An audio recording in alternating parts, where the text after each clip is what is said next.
Every morning, the countdown begins for the markets with meticulous research and analysis designed to help you capitalize on the trading day. Beaming live from the CNBC-TV18 Motilal Oswal studio.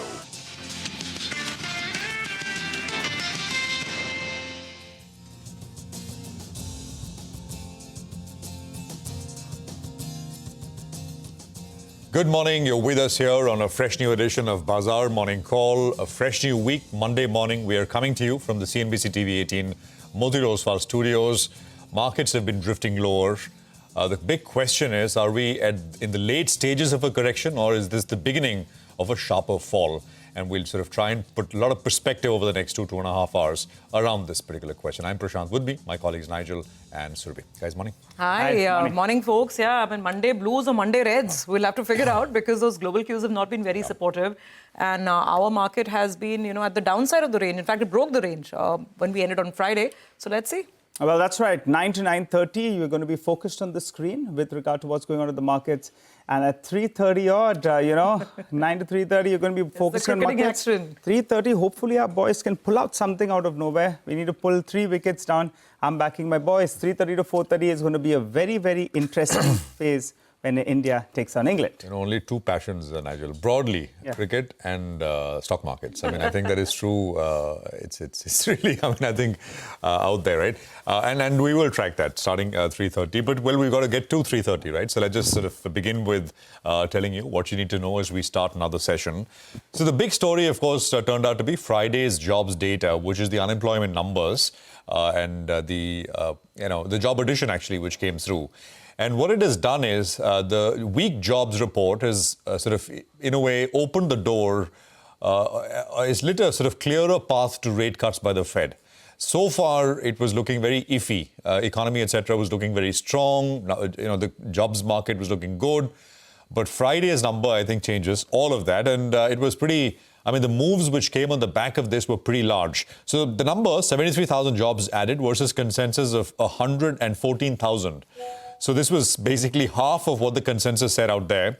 By the way, you know what the lowest number in terms of estimate was for jobs addition in the month of July? 0. So it was not as if everybody was around this 114,000 number.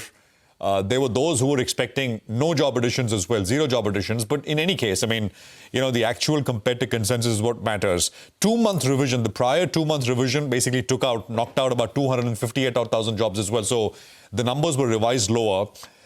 And to boot, you also had the ISM manufacturing numbers which came through, especially the employment component, which looks weak. The number itself sort of was weak. It's at a 9-month low. And it's a pretty closely watched sort of data point. Now, U.S. equities saw the worst day since May. The S&P was down about 1.6%. NASDAQ was down a little bit more. But remember, you had Amazon, which lost about 8-9%. And that, I think, at the margin sort of pressured the market as well.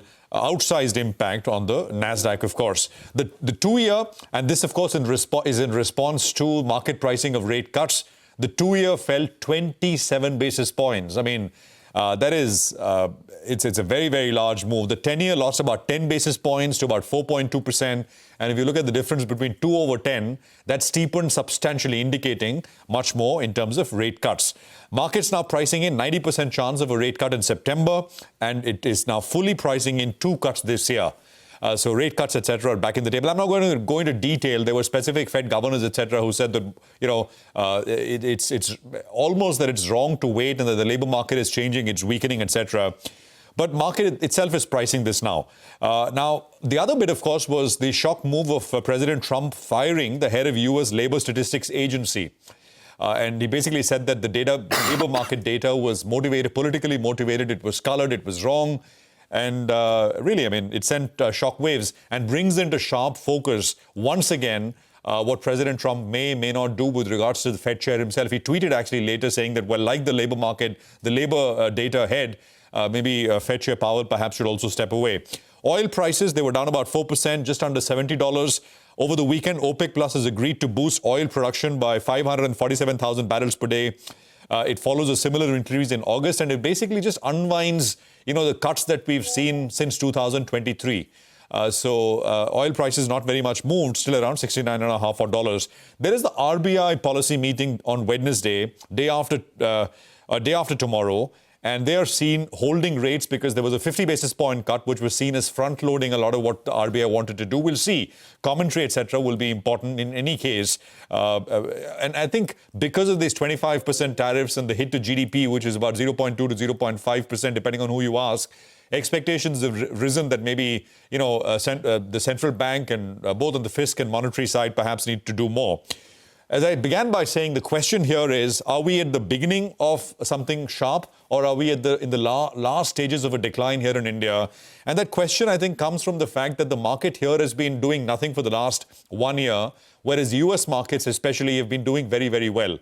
So if US starts, and it looks like it's starting a bit of a dip, a bit of a decline, will we fully participate to the same degree as what the US does? Or have we already sort of paid the price over the last many months of underperformance and some decline recently as well? The other bit is seasonality. That is, both August and September are not great months. You look at data for the last 10, 15 years, both these months generally on an average for what it's worth turn out to be slightly lower months, more often than not. Just the levels, Nifty broke the low of 24,598 on Friday. The next zone of support for the index stands at 24,300 levels. Nifty Bank almost back to previous lows of 55,547. And here the next supports are the June 13th low, which is 55,149, and then 54,956. GIF Nifty will give you a quick sense of how we're likely to start, and then we will pick it up from there. 68, 70 odd points higher this morning. Surabhi. I was just thinking, Prashant, listening to you, it reminded me that Trump is quoting a lot of controversy with the ladies, right, over the weekend. Because it was the head of the Statistics Bureau, Erica, who was fired, and that created a furor. But then in the last, I think, 12 hours, it's been about the White House press secretary, right? Miss Levitt, and the kind of comments that he's made, and they've not gone down well with a large section of the crowd out there. So anyway, controversy is never far away from the US president. Let's talk about markets now. So across Asia, there's a mixed reaction coming in. Some of the markets like Japan, for instance, are still falling quite a bit. And Japanese markets were down even last week as the trade realities, the fact that these are higher tariffs, they're here, and they start getting collected from the 7th of August. That starts to hit home. But then you have some of the other markets like Hong Kong, for instance, which are not doing too bad, flashing a little bit of green. So it's a little mixed, bit all over the place. Let's see if we start on the upside, considering that we've already lost so much over the last month. Remember, the Nifty is at a 1.5-month low after the decline, and the implied open is telling us it will probably take the positive side, and then let's see what happens from there. Talking about, of course, those cues. So it was the US market saw a collapse on both sides, financials and technology. Financial stocks, large banks were down between 2 to 4%, and tech shares fell across the board. Amazon, of course, was the biggest headline, down 8% on that. Earnings. Actually, the quarter that they reported was okay, but their guidance for the future quarter, the spends on AI, that is what the market got a little nervous about. On the jobs data front, I just want to place the numbers, the final tally post the revisions, because it's quite dire if you look at the numbers themselves. 73,000 is what we got for July, but after the revisions, look at what happened in May, just 19,000 jobs, just 14,000 jobs. So that's what really has caused markets to get a little nervous along with all the trade issues. Let's come to the flows here. Like I said, FPI selling has been consistent. The market is not even at the lower end. It actually broke the trading range last week with the Nifty having a close below the 24,600 mark. So the flows now, again, selling continuing. FIs sold off cash market stocks worth nearly 3,400 crores. Domestic institutions were buyer to the extent of almost 3,200 crores. That left that net sell of almost 200 crores, and that really showed up in prices in the way we closed on Friday. Now some, internal cues, local cues as well. We've got the GST numbers in. It's looking better than the previous month. The gross numbers show the GST collections for July are up 7.5%. But net of the refunds, if you look at the net number, then that's not that encouraging. Net of refunds, GST collections have grown only 1.7% in July. So keep that in mind. A lot of the India-US trade negotiations overtures, they'll continue to dominate the headlines. And here's the latest. Sources are telling us that Indian oil companies will be increasing their US imports substantially over the next couple of months. In fact, the talk is that, the increase is going to be as much as 150%. Right now, US's share in our crude import basket is 3%. It's already gone up to 8% in July and is expected to inch up further. So will these overtures help, bring down that 25% tariff number? We'll see. earnings. Now, that's, of course, the most critical aspect for the market to focus on. Here's what Motilal Oswal is saying, that the companies that have reported so far, 38 Nifty companies, the growth is 7.5%. They've already cut their FY26 EPS by about 1.1%. And there are lots of earnings reactions on the radar today. ITC is a mixed bag. The cigarette volume growth is great, but the margin has been hit big time for ITC. So watch out for this one. A couple of, giants, MNC giants on the capital goods fronts like ABB and Honeywell, numbers are not that inspiring. There's a big margin compression for both ABB India, 600 basis points, and 400 basis points that Honeywell has reported. So watch for this.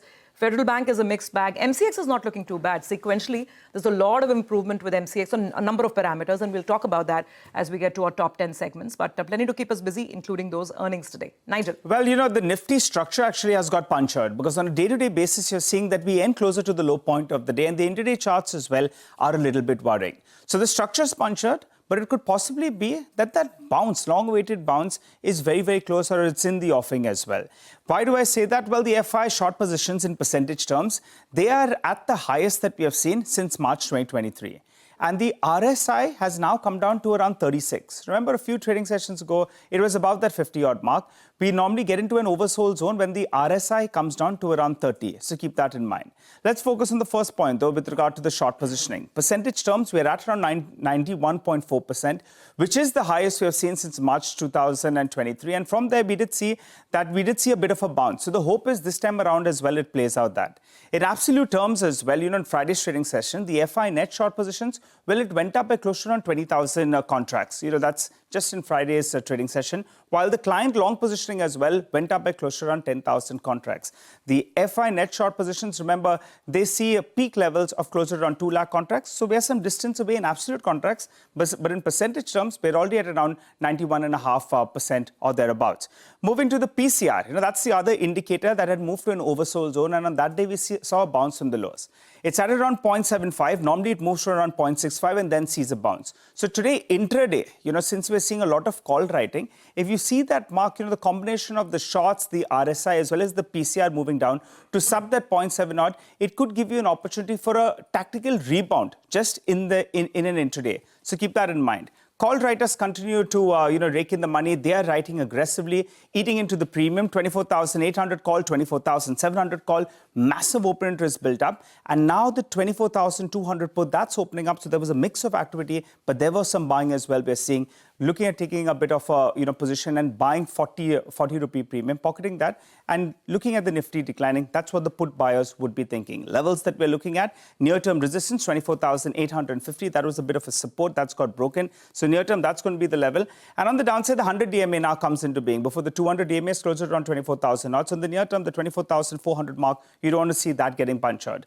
Well, the Nifty Bank, well, that's broken down after leading, the up move. It's trading below the 20 as well as the 50 DMA. So these are the resistance zones for the Nifty Bank. You'll want to see it get past that. But the IT index, that's the one that I'm going to be looking at. And is it forming a bit of a bottoming showing? Why do I say that? Because if you look at the IT index and you compare it with the NASDAQ, on a valuation parameter, it trades at a discount. Now, the valuations have got to a discount of around 20%. Normally we see it bottom out at around 30%. So that's one data point if you compare the discount with history, with the NASDAQ. And the other point you're looking at is the IT index with the Nifty. And out there, the valuation premium has come down to around 15%.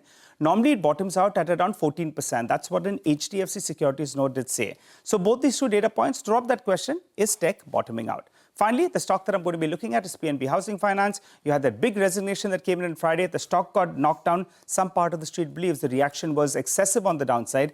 They put in a temporary management as well in there. It moves into the F&O ban. That's a stock we'll be looking at as well. Oh, absolutely. It was a slam dunk on PNB Housing. So we'll see how it copes up from there. Well, let's get started with the equity call of the morning then. We have Chetan Sheth of Nomura saying that no taco on tariffs and weak US non-farm payrolls data amid stretched positioning and valuations imply near-term risk of unwinding and profit-taking in stocks. He says with tariff rates all set, all focus will now be on how these affect the global economy and earnings picture in the second half of 2025. Okay, well, Sanjeev Prasad of Kotak Institutional Equities says that the first quarter of FY26 earnings season shows continued weakness in consumption, muted IT services demand, and weak loan growth for banks. He says aggregate earnings were broadly in line with their estimates and consensus expectations. However, a muted outlook across sectors resulted in further cuts in consensus earnings expectations. Well, Matt Orton is with us, Chief Market Strategist at Raymond James Investment. Matt, great to have you with us here on the program. Thank you for your time. So that question, which is whether we are here in India, whether we're in the late stages of a decline or at the beginning of a sharp fall, because it looks like in the US, for no other, I mean, data has been weak, jobs data, ISM, etc. lately, but earnings season has been absolutely solid. I was looking at the latest number, 65% of what is reported in the S&P has beaten expectations. And the Magnificent Seven, the large US tech companies, I mean, the beat there, earnings there have grown 22% year on year. So those seven have outperformed the rest of the 493 by a huge degree at that scale and size. What's your sense, Matt? Hey, good morning, Prashant. I'll start with the second part of your question first about the U.S. and earnings season. And there's this bifurcation, like, once again, between economic data and what's happening in the stock market. And I think what we lose track of is that the market itself doesn't necessarily reflect what's happening in the real economy. But the other point I tried to remind investors is that while the data has deteriorated, number one, it is not pointing to a recession. So I think we need to take that off the table, that while the data is weakening, it's not pointing to a recession, it's pointing to a slowdown. But again, the data has also been very volatile, and we haven't seen a significant tick up in unemployment. And when you look at earnings, not only have earnings in the US been incredibly strong, especially for companies up and down the value chain connected to the artificial intelligence trade, you've also seen aerospace and defense trade incredibly well. You've seen certain parts of the consumer continue to trade well. The credit card processors saying the consumer remains in good shape and they maintain their guidance. So that gives me the ability, at least for now, to look through some of the weakness and believe that I think things are going to be all right. But you have to pay very, very close attention to whether any of this volatility and the negative numbers turns more into a trend. You come over to India. Earnings season has not been as bright as earnings season in the US. You haven't seen significant earnings increases, but I think India is closer to the bottom of this earnings trough it's been working through. And India is also not as connected to US tariffs. In fact, if you remember back to April, India was actually kind of a ballast in many ways to the challenges that the US and other more trade-heavy countries had in connection to how the US market was trading. So I think we've forgotten about that. And I think, given the incredibly strong GDP growth that India has been experiencing and will continue to experience going forward, I think that should give investors confidence that we're probably towards the tail end of a sell-off. And if you do see any sort of deeper correction, it's likely going to be very temporary and a very good buying opportunity for long-term investors. All right, Matt, you've always been keeping the faith, always taking a positive view on India most of the times. And that's interesting perspective to look at, that maybe we're at the fag end of this whole disappointing season. So tell us, anything that stood out for you in the season, your usual favorites like stocks like ICICI Bank, I think Interglobe, we've spoken about them. Anything new coming to mind when you're looking at companies and stocks here in India?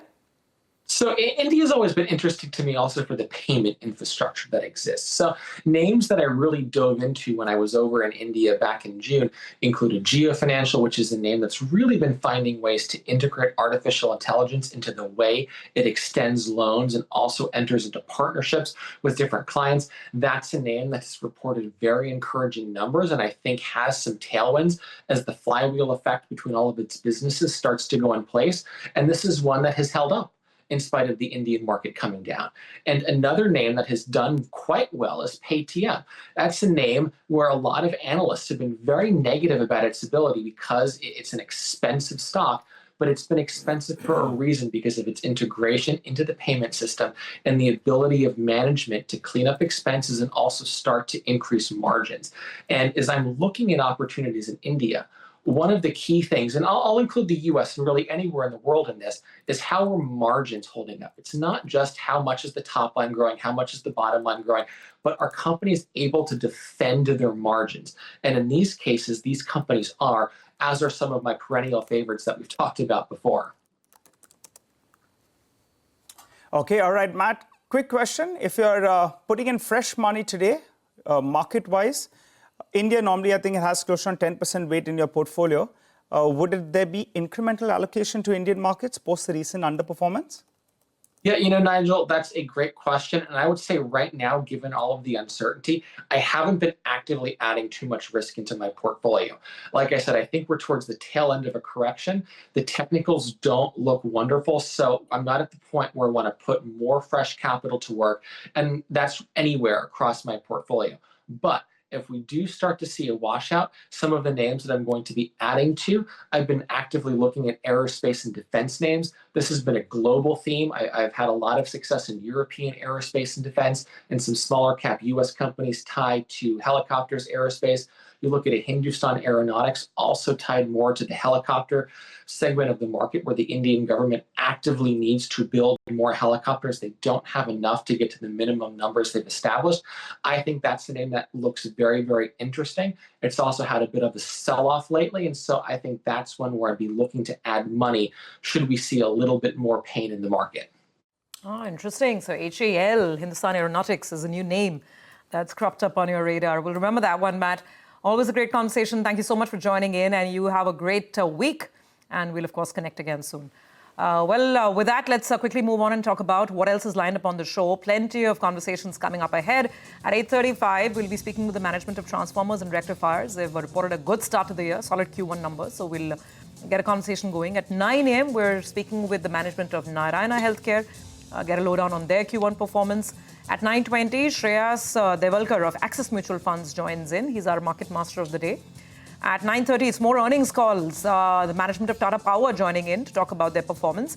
After that, we have Gaurav Pandey of Godrej Properties chatting to us at around 9:40. And at 9:50, we'll be speaking with the management of Federal Bank, talk about the slight increase in asset quality issues that have showed up in the first quarter. By the end of the show, in our special segment, Lata will be in conversation with CNBC-TV18 Citizens Monetary Policy Committee to discuss the expectations from the RBI this week. Time to slip in a quick break. A lot of stock-specific action to track. We'll get to that on the other side in our special Top 10 segment. Hero MotoCorp, ITC, Tata Power, JK Lakshmi Cement, Delivery will all be reacting to positive news flow. On the flip side, ABB India, MCX, Honeywell Auto, Federal Bank, LIC Housing Finance will be reacting to negative news flow. Take that break, get into further detail on all of these names.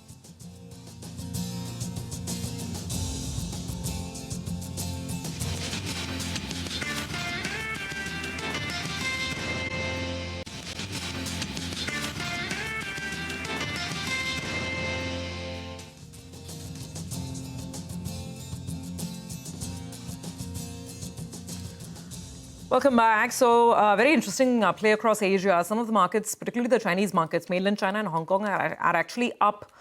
The Japanese market is down. Some markets still making up their mind if what the worst of the trade dislocations, if that's all priced in, you move on, or whether the equity market has just begun to take note of it. So let's see. Implied Open is telling us that we'll start positive at least because we've had such a long string of down days and a really tough last week. So that's a nice gap up that the implied open is at least indicating. Let's see if we can hold on to that. Well, lots of stocks and earnings as well to track, and our team is standing by with the CNBC-TV18 list of top stocks to watch. Guys, good morning to all of you. Well, I guess not earnings. We'll start with the monthly sales numbers. Sud's telling us about Hero Moto. Looking better than Bajaj, would you say, Sudarshan?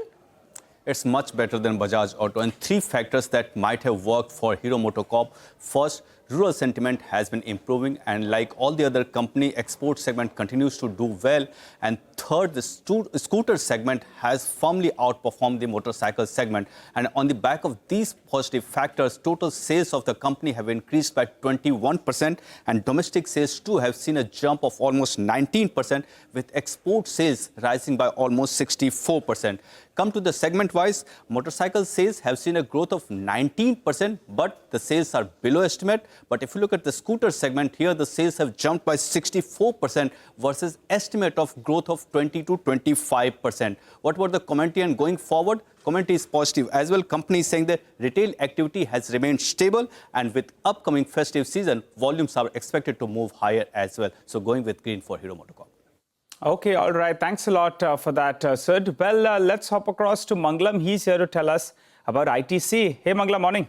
Good morning. So ITC reported a mixed set of numbers. If you look at the revenue, it was a very, very strong growth that came in, but the EBITDA not so much. So, if you look at the numbers, so close to 19,750 crores what the company posted on the top line, what is it that the street was working with? 17,650. So that's a big beat coming in out there. But then as you go lower, the EBITDA at 6260 crores is lower than street expectations of 6,300 crores, and as a result of which margins at 31.7%, much lower than street expectations of 35.8%, and the net profit too followed lower than expectations. So going with mixed, but there are a lot of green shoots in these numbers. Cigarette volume growth, coming in at above 6% as against street expectations of 3 to 4%. So that's a multi-quarter high, led by 6 to 7% revenue growth in the cigarette business. Agri revenue, that grew 39% versus street expectations of 20-25% because of higher realizations in tobacco and also, because of the favorable policies when it comes to exports. FMCG margins, while they're down year on year, they've improved quarter on quarter. And if you take the notebooks business out, the revenues have grown 8%. So that's a mild positive as well. What's not good is leaf tobacco inflation has impacted cigarette business margins by 220 basis points, and competition intensity will keep those margins in check. 180 basis points decline in FMCG margins year on year, so it's still not out of the woods. And paper business, 38% decline in EBIT out there. So that's something which is weak. Still going with a green on the stock for two reasons. One, the management says that they've seen a recovery in urban improvement sentiment. And secondly, the current crop cycle has seen lower prices versus last year. So going on from here, margins may improve. The stock close to 52-week low, trading at 22 times, may see some support. All right, no, that's a big one. Thanks very much, Mangalam, for that. Tata Power reported earnings as well. Vivek has got details. Vivek, morning. Well, good morning. Amidst the backdrop of muted power demand, low coal prices impacting the Indonesian coal mine profitability, and also on the other hand, what's actually done well is the newer line of businesses like the solar module, solar cell business. Amidst that backdrop, results are marginally above what the street was anticipating. Now, the key to watch out for will be the resolution as far as the Mundra Ultra Mega Power Plant is concerned. Looking at the numbers, revenues higher by close to 4.5%, coming in close to the 17,294 crore mark. EBITDA higher by 15.5%, margins are expanding by over 250 basis points, and profitability higher by 6%. Now, what is it that the company said in the conference call?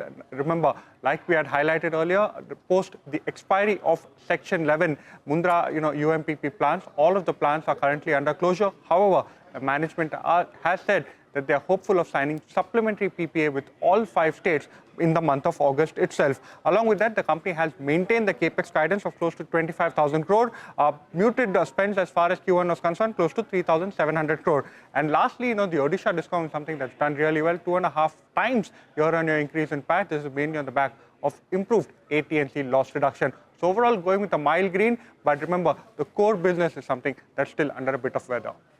Okay, all right, we'll keep that in mind, Vivek. Thanks very much. In fact, and we'll discuss all of this and more with Mr. Praveer Sinha. That's an interview coming up at around 9:30 a.m. Okay, with that, let's head to Vamakshi, ABB India. Just like ITC, there seems to be margin issue here as well. Vamakshi, fill us in. Good morning. Well, absolutely, Surbi. Weak set coming in from the company. When we look at the revenue, that saw an uptick of almost 12% on year-on-year basis. This is more or less in line with what the street was anticipating. The operational performance was very weak. Keep in mind that the cost of goods sold rose by almost 21% on a year-on-year basis, and this in turn, drove the kind of contraction that we saw in the gross margins. The gross margins were down almost 460 basis points. Other than that, the other expenses saw an uptick of almost 25%, resulting in an EBITDA margin contraction of around 600 basis points, and the net profit declined by 21%. So largely revenue was in line, but the operational performance was below what the street was anticipating. Now take a look at the some of the segments, how have they performed. Extremely good growth seen in the robotics business. The revenue grew by almost 180% on a year-on-year basis. Other than that, motion and process automation was subdued. Electrification saw good growth. Now the order inflow this time around was weak. It declined by almost 12% on a year-on-year basis. This is the second such instance that we've seen in the last 10 quarters. The order book, though, rose by 6%. It came in at 10,064 crores. Other than that, the company has also said that the board has approved appointment of a registered valuer to carry out valuation of the robotics division. They will be incorporating a new wholly owned subsidiary to house the robotics business as a separate legal entity. However, no decision on divestment of this to either the global parent or a third party has been taken for now. But overall, a weak set of numbers for ABB.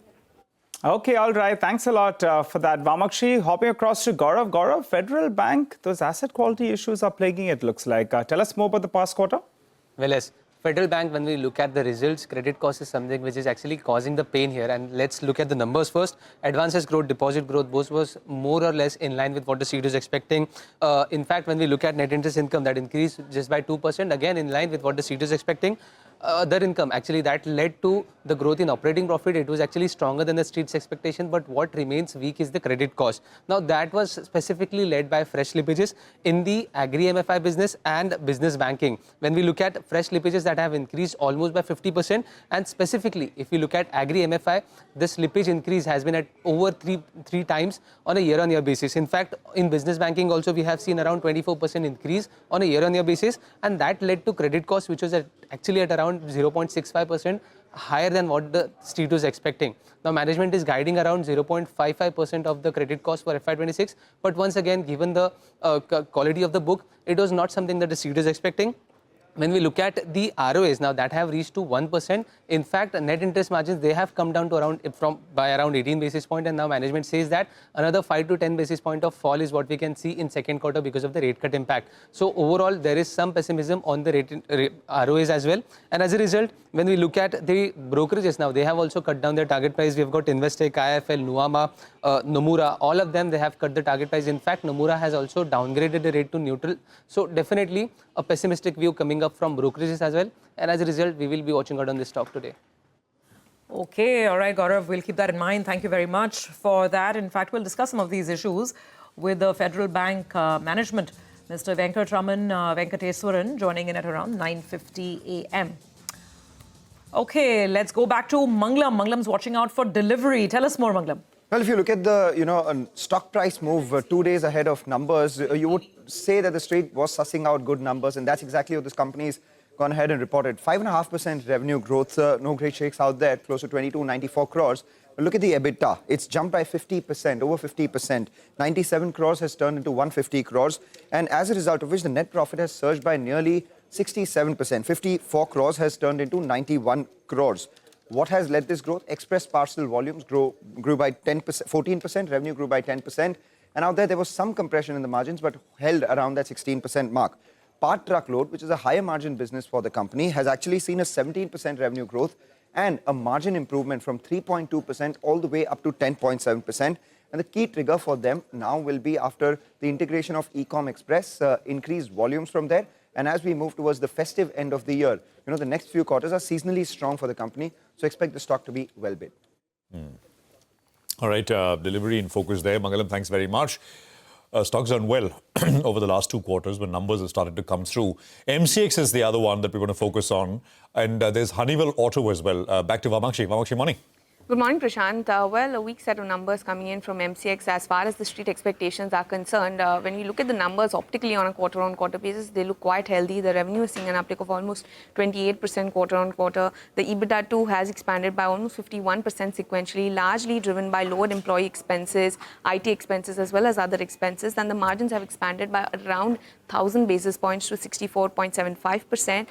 The EBITDA, revenue, as well as the margins have, however, come in below what the street was anticipating. The net profit, though, more or less in line given the kind of growth that we've seen in the other income, which is up almost 12% quarter-on-quarter. The operational metrics, they also look healthy. The average daily turnover for the F&O segment, saw an uptick of almost 25% quarter-on-quarter, and the premium turnover grew by almost 29%. Keep in mind that the board has also approved a stock split in the ratio 1:5. So therefore, might see some support coming in from that announcement. But overall, when you look at the numbers, a slight miss as compared to what the street was expecting. Honeywell Automation, the operational performance was quite weak. The revenue growth came in at 23% above what the street was anticipating. But, the gross margins contracted by almost 700 basis points. Given the kind of rise we've seen in the cost of goods sold, the EBITDA margin contracted by 410 basis points, and the net profit saw a downtick of almost 9% on a year-on-year basis. So weak set coming in for Honeywell. So going with the red for both MCX as well as Honeywell.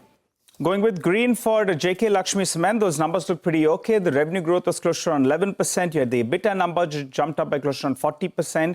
So on a sequential basis, margins are more or less flattish, but on a year-on-year basis, there's a sharp improvement in margins. Remember, most of that top-line growth is because of higher volumes, because pricing didn't move too much. And on a sequential basis, one of the rare entities which reported realizations were actually softish because they have exposure to North India as well as to Gujarat. The PAT number as well saw a big balloon up, backed by better operational performance. Finance cost was more or less flattish, but effective tax rate was actually lower. So that's what boosted the bottom line. On a per ton basis, the EBITDA number for the last couple of quarters is holding closer around that 1,000 rupee per ton mark, which is a sharp improvement on a year-on-year basis from around 740 rupees. The company currently market cap, the total capacity is around 16.4 million tons. They're talking about 30 million tons. And for that, they have charted out a path as well organically. We'll have to keep in mind and see whether or not there is some inorganic plan in mind. But going for green on the back of better operational performance. That said, let's wind it down. LIC Housing Finance, Gaurav, how are the numbers? Well, yes, LIC Housing Finance, when we look at the numbers, here also we saw operationally weak quarter for the company, and this is again because of the credit cost. So let's look at the numbers first. Net interest income increased just by 4%, while operating profit increased by 7% on a year-on-year basis. But what remains weak is the provision. This number was a little bit high, and as a result, profit increased just by 5% on a year-on-year basis. When we look at some of the ratios now, net interest margins that have declined almost by 20 basis points to around 2.66%, and this was because of some of the pressure coming up because of the repo rate cut. When we look at the slippages, those were high. Seasonally, usually these slippages are high in first quarter, and as a result, credit cost was at around 25 basis points. It was a bit higher than what the street is expecting. When we look at the loan book growth, that also remained a little bit of weak in terms of numbers because it grew only by 7%, whereas disbursement grew just by 2% on a year-on-year basis. But on the flip side, this was something which was anticipated by the street already. What remains a key thing to watch out for is that the net interest margin guidance and credit cost guidance on the call today. But definitely, as of now, weak set of number is what we saw from LIC Housing Finance. Okay, all right, got it. Gaurav, thank you very much for that. With that, that's all. That's our top 10 list of stocks. Plenty of earnings, plenty of news flow to go over. There's also, of course, the all-important headline that's coming from the oil market. It's actually a little positive because oil prices fell, last week. We have Manisha joining in with a roundup of all the action from the commodity universe. Manisha, good morning. Morning, Surabhi. Well, absolutely. We've seen the crude oil prices decline for a third straight day today, and that is as the U.S. pushes for peace deal between Russia and Ukraine. The deadline is 8th of August, which is this Friday, and Trump has also threatened 100% secondary sanctions on Russian crude buyers. In the light of all of this, we've seen OPEC start to act and react. OPEC Plus has increased their production for the month of August by 548,000, and they're looking for September at a 547,000 barrels per day. So clearly, OPEC looking to take that market share in case there is some supply concern coming in from Russia. So that immediate supply bump is what is really bothering the markets right now. What also has seen a bit of a decline is copper prices, down 24% in the previous week, and we've started this week as well on a weaker note. And not just copper, if you look at zinc, aluminum, steel has continued to pull down back from its highs that we saw a couple of weeks ago. So metals also not doing well. The only thing that I see doing well is the gold prices. The U.S. jobs data, the way they came in on Friday, have led the market to put 75% probability of a September rate hike. That led to gold prices gaining 2% on Friday. It's trading nearly half to 1% higher even now. Yeah, absolutely. Everything changed after that non-farm payrolls data. And we saw the moves in the commodity markets as well on the back of that. Thank you for that, Manisha. Well, let's see how the commodity complex plays out today. Well, we are on to earnings as promised. And the first company on our radar is Transformers and Rectifiers. And the company's actually done very well in the first quarter. It's been a solid start to the year. Because look at the revenue. Revenue's jumped almost 64%. And the margin's been sublime. Year on year, from a 13% margin last year, now they're almost touching 17%, which is what the company had guided, that they'll eventually get to that range of 17 to 18%. So let's discuss this performance and more with Mr. Satyen Mamtora, MD at Transformers and Rectifiers.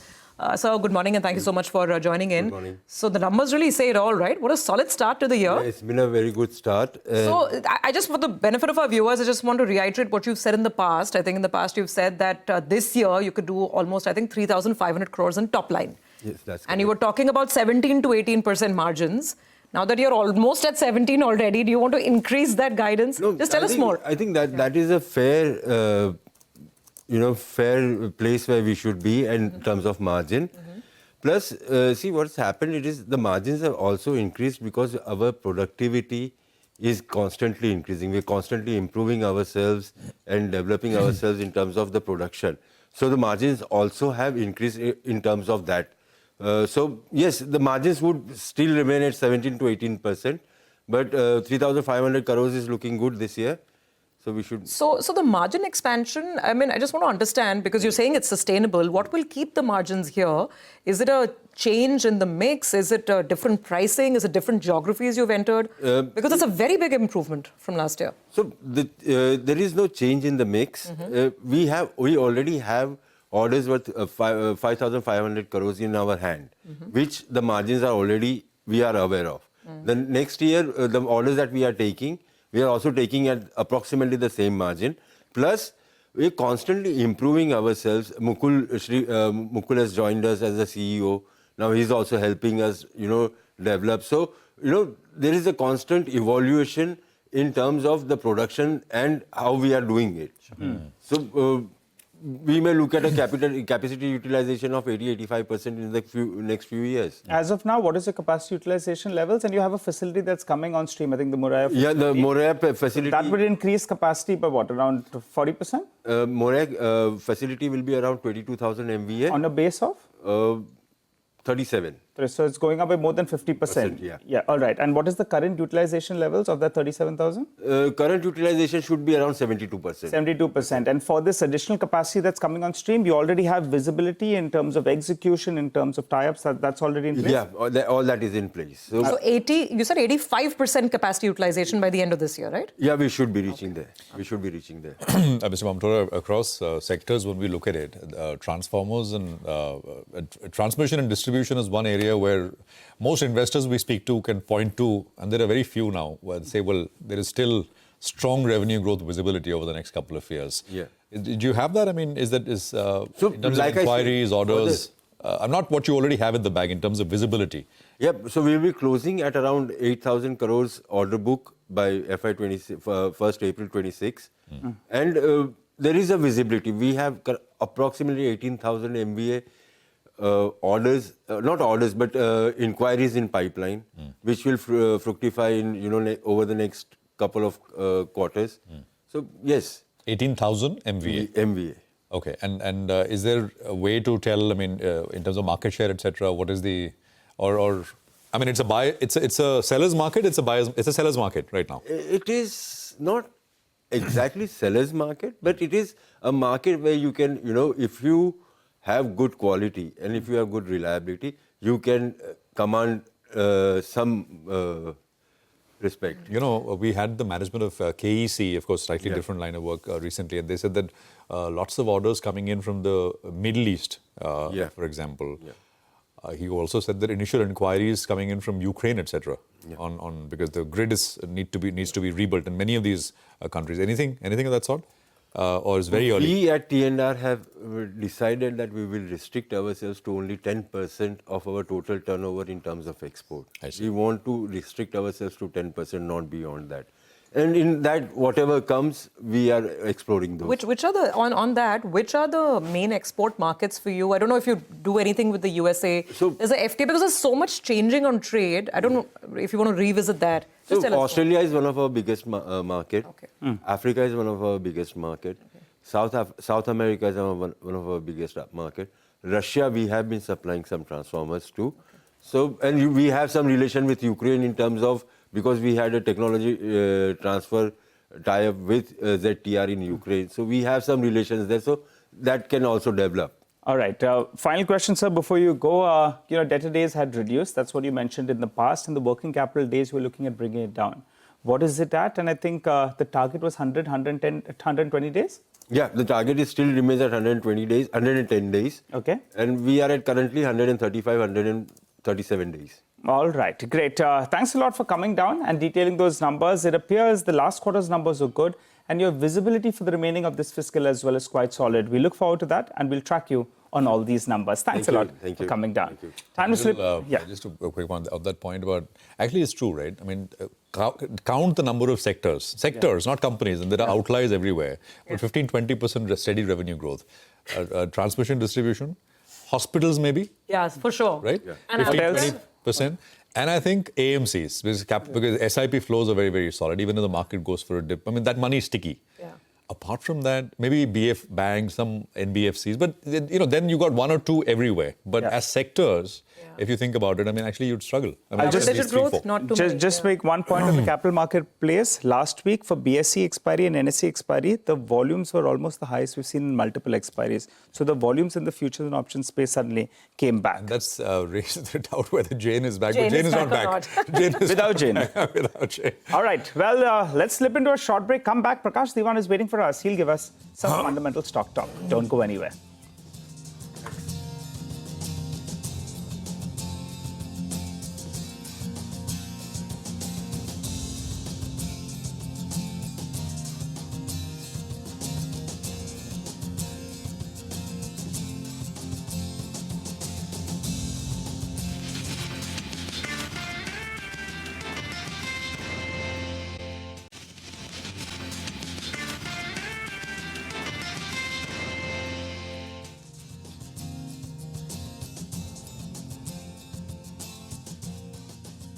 Welcome back. As promised, Prakash Diwan, our market expert, joins us on the show. Good morning, Prakash. Hope you had a good weekend. Well, one stock which was in focus in Friday's trading session was PNB Housing Finance. Stock ended down close to around 18%. Part of the street believes the downward tick was very, very exaggerated, and maybe it provides an entry opportunity. Would you concur, or would you say there's still too much uncertainty? Your take? Good morning, Nigel. So I think, it does create a lot of uncertainty, especially given the continuity of what the management's strategy has been for growth. But eventually, organizations are always bigger than individuals, and they find solutions. It's one of the well-run businesses within the HFC space. But, to be fair, there's so much available as alternatives that to say that if this is not working out, it's probably, end of the road for PNB Housing Finance is a bit drastic. So I would believe they'll find a solution. It does offer an entry point if you like the business overall. Don't take this event out of the consideration. But remember, there have been some issues in terms of the PE exits, the kind of rethink that has come in ever since Carlyle got into the space. So, there are other issues which probably overweigh rather than just the exit of the management.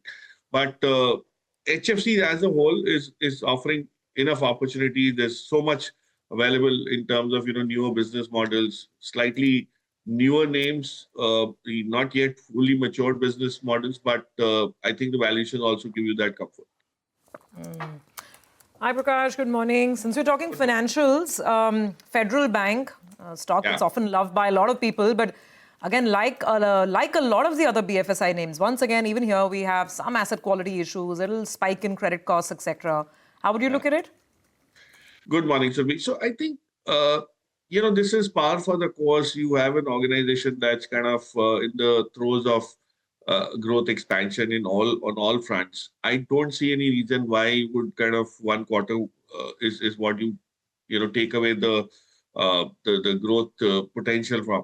You have certain things which probably are not in place, and we've got used to good parameters from some of these names regularly, and one of these quarters you could be in for some disappointment. But remember, April to June is also a quarter where most of the banks would probably focus more on strengthening their systems, processes, balance sheets, and it's not something which is growth-led. But the real growth, as and when it comes, the system growth as it develops. See, right now we just had about 7.5-8% credit growth for the system. Once this goes into double digits, you'll have a lot of opportunities for smaller banks like Fed to repair wherever the damage is. So I believe it's a good entry point if you really ask me. Though there have been downgrades and all of that, but if you take a slightly contrarian view, you'll probably start seeing value from a longish perspective. If the market gives you that opportunity based on these earnings. All right, Prakash, we'll leave it. We'll actually take a quick break, actually. We'll come back. More coming up with regards to specific trades. Mitesh and Sudarshan are coming up after this break.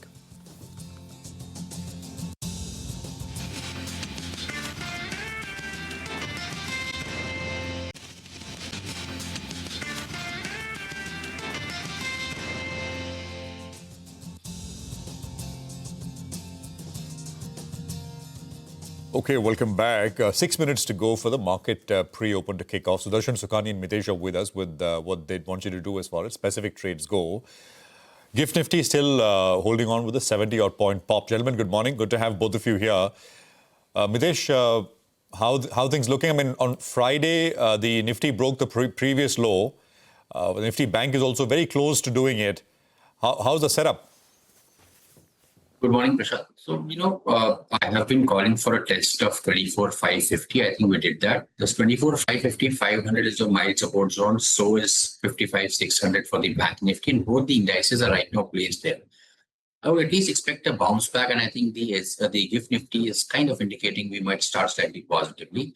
Let's see how the strength of the bounce back is. The overall structure is not very positive. So maybe this bounce back will see some kind of selling at higher levels. I don't know those levels as yet, but I think, closer to about 24,700, 750 zones, I would want to see if there is some shorting possibilities.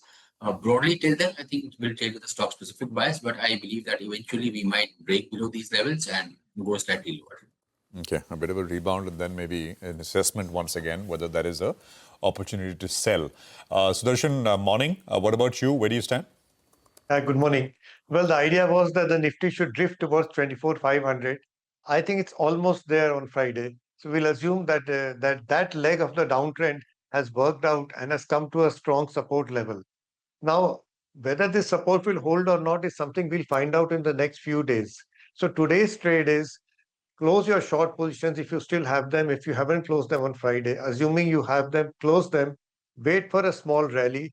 If you feel comfortable after a 200 or 300 point rally, renew your short positions at higher levels. The worry is something else. We've reached a support level, true. But Prashant, the seasonally weak months are still ahead of us. So what will happen there? Therefore, the markets may again seek lower levels. That's what my anticipation is in September or October. So be careful.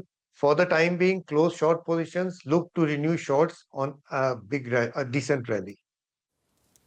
Okay, all right. Got that. Let's get to individual stocks. Mitesh, you go first.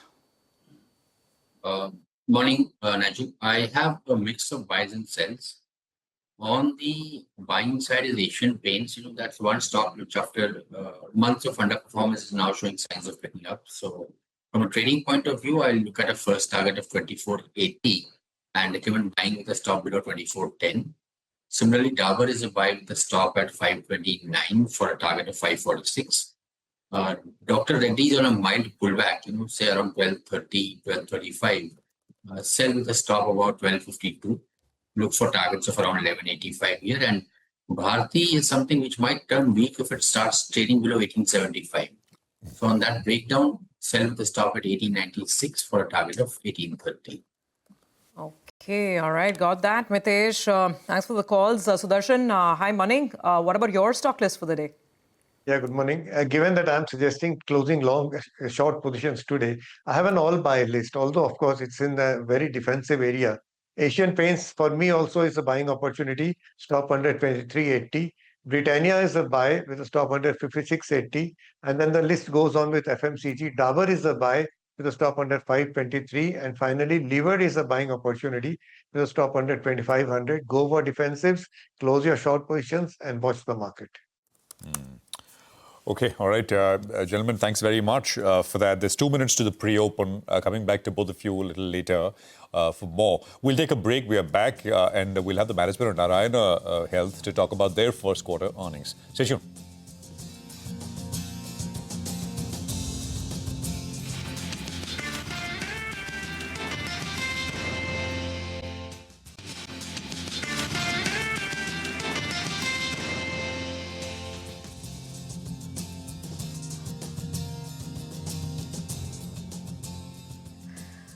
Welcome back. Well, we've got about 14 odd minutes before the rates kick in. In fact, the pre-open levels and the pre-open rates will start coming in right now.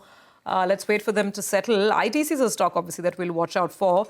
It's been a very, very mixed performance by ITC because while the cigarette volume growth is looking very good, the agriculture side of the business has done really well. You've got that margin impact playing out in the quarter gone by. That's the first rate we're getting on ITC, about 5 rupees lower. Prakash, how would you look at this one? I mean, glass half full, half empty. What's the call? You're on mute, Prakash. Sorry, Surabhi, but I'll have to disappoint you on this one because I have an open position. It wouldn't be fair for me to speak on this. Okay. But the glass is half full for sure. That's okay, half full right. with the caveat that you have a position there on ITC.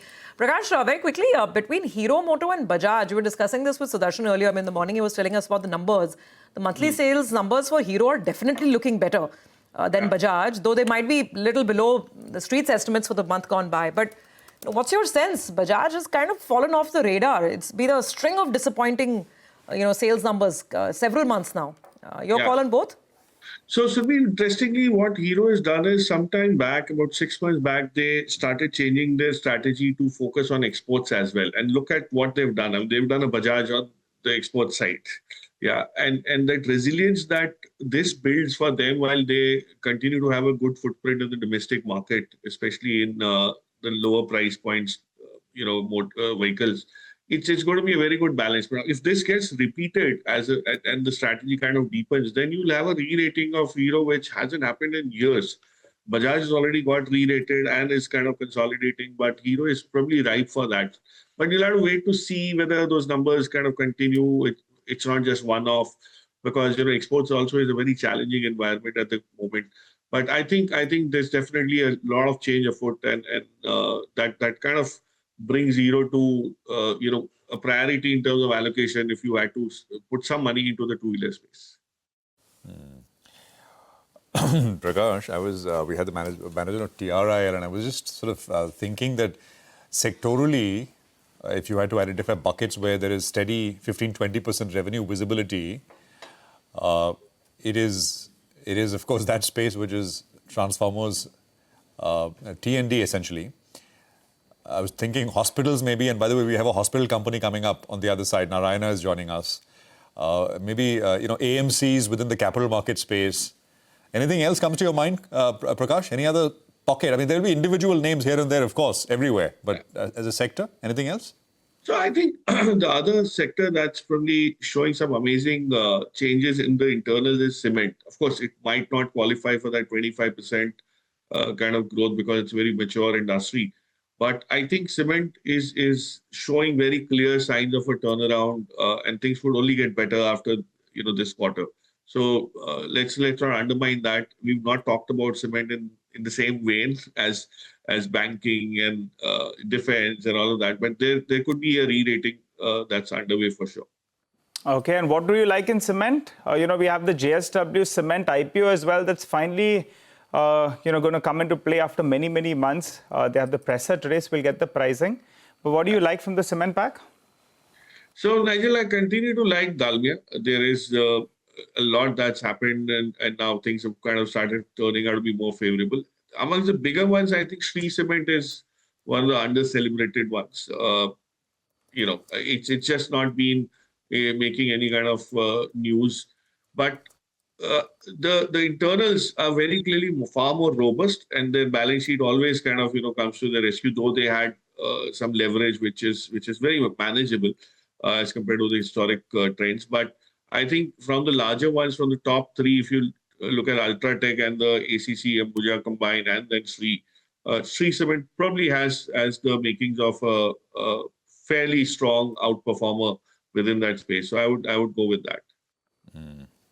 Okay, all right, Prakash, we leave it there. Thanks very much for joining us. Let's welcome in the Narayana Health Management. They reported a strong performance in Q1, highest ever quarterly revenue in Q1. And Sandhya J is Group CFO at the company, is now with us.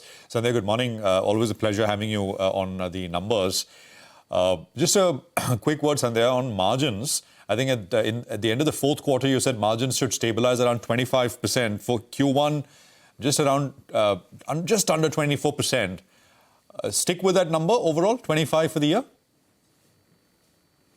Good morning. Thank you for having me here, and it's always a pleasure.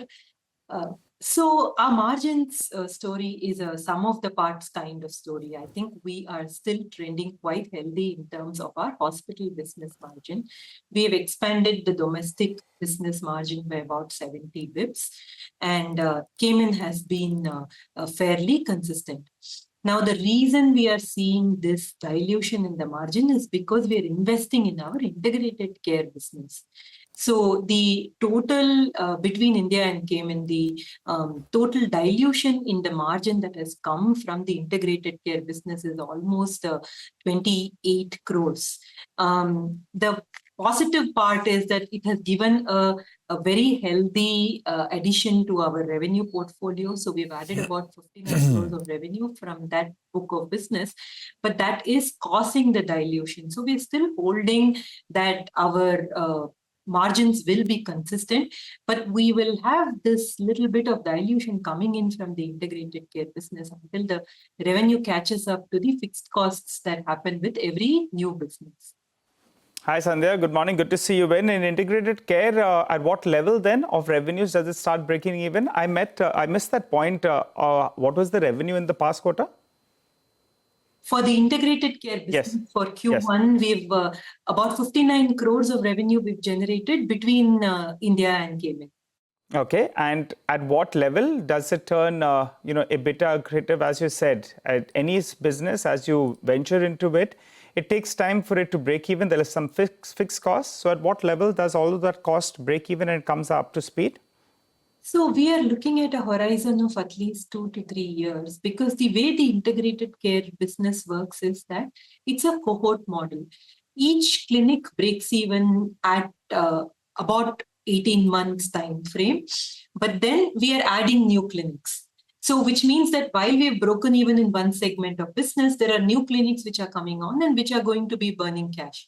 So in all, from an India point of view, we have set aside about 450 crores for the integrated care business, 400 to 450 crores. Now, it will take 2 to 3 years time for it to be in a state where it is coming to break even, not because individual clinics are taking that much time, but because that we will keep expanding also and investing behind this vertical.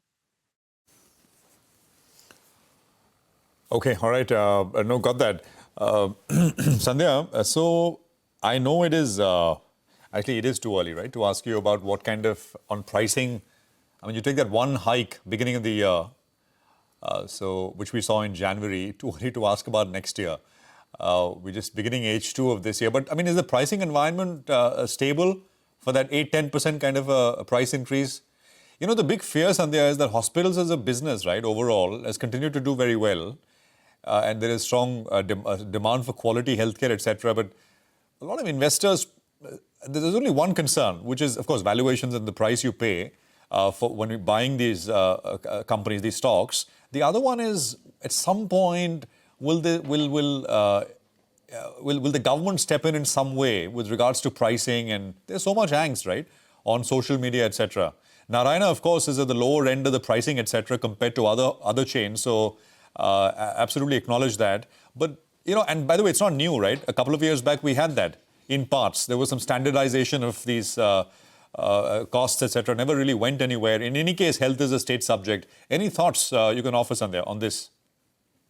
It is a very delicate subject, like you rightly say. But the fact is that there are a lot of costs to cover. I think somewhere that perspective also we need to understand all our equipments are imported. And we have the foreign currency impact also which come. And healthcare is a very manpower intensive industry. So we take impact of minimum wages, we take impact of annual escalations, and of course, we do try to automate and simplify, etc. But still, it's an extremely labor-intensive industry, and that cost pressure comes. And for larger hospitals like us, we also have significant costs which go into infection control, which go into quality, which go into maintaining a standard of care, which is at international levels. That's why India is an international tourism destination, because of the quality of care that India offers. So it is not a very straightforward understanding that because people are more ambitious in terms of their margin expectation, and that is the reason why the pricing pressure is coming. The pricing pressure is coming due to a multitude of factors. The other aspect we need to see is that the industry cross-subsidizes a lot. For example, 35% of volume of the patients we deal. Maybe by value, it is about 19%, but by volume, it is about 35% are on government schemes, which are extremely subsidized. Our price recovery on these schemes may be less than half of our price recovery from the other customers. So some amount of cross-subsidization effect also comes in the industry, which is in a way good because the people who use the government schemes come from segments of the society who cannot afford care otherwise. So therefore, it's very nuanced, this topic of cost of healthcare.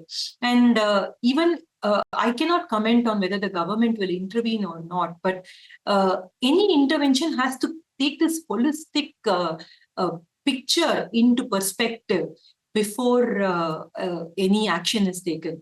Just coming back on the question you asked about our own price increase, we take low single-digit price increases, which of course we took in as on 1st January. Though we've seen a healthy ARPOB growth, mainly because we lost our Bangladeshi volumes, which was a low ticket price business for us. So those were reasonably discounted procedures. And because we're substituting them with a little bit of domestic volume, so some amount of positive mix impact has come in.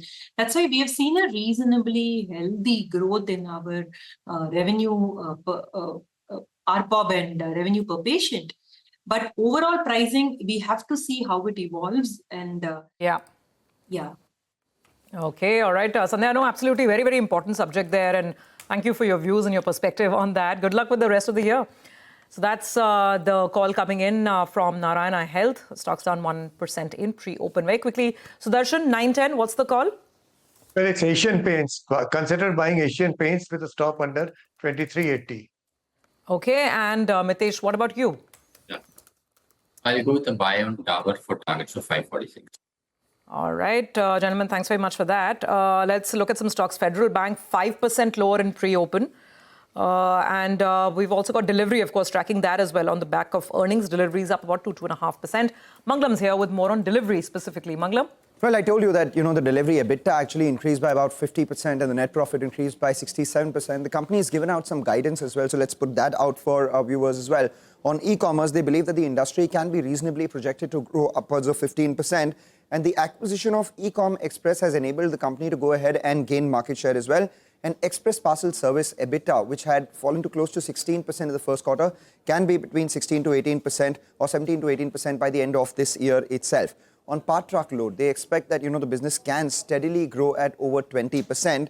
And the steady state EBITDA for them could also be between 16 to 18%. Remember, the number in the first quarter was close to around 10%. So that's a big upside that the street can see out there. And on supply chain solutions, they believe that this business could be around 1,800 to 2,000 crores with 12% plus service EBITDA margins over the next 24 months. So that's a positive.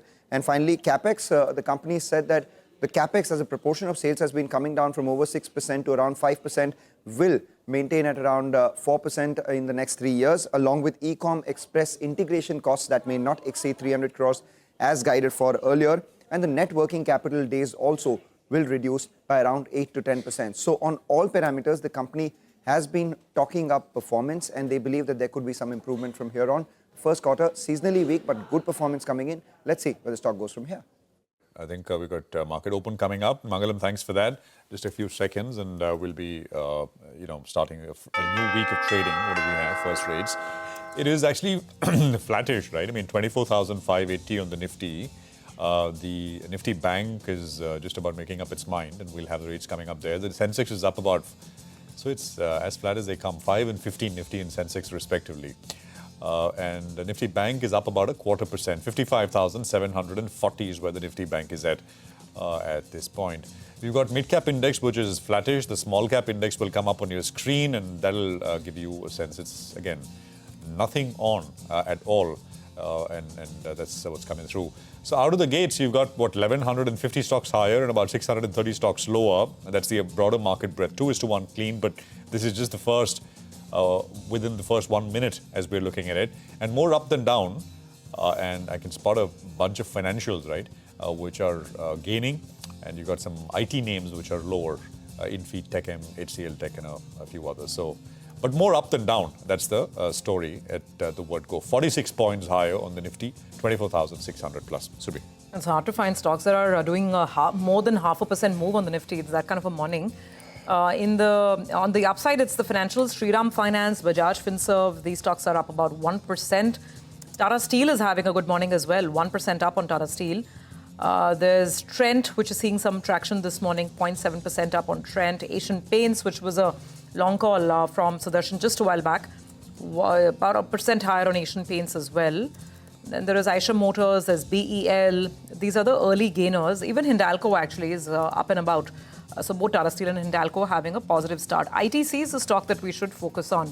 And ITC is having a bit of a wobbly start. It started positive, now it's cooling off a little bit.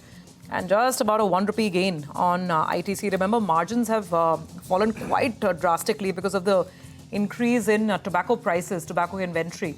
But otherwise, the tobacco volumes are very good for ITC. Talk about what else is lower.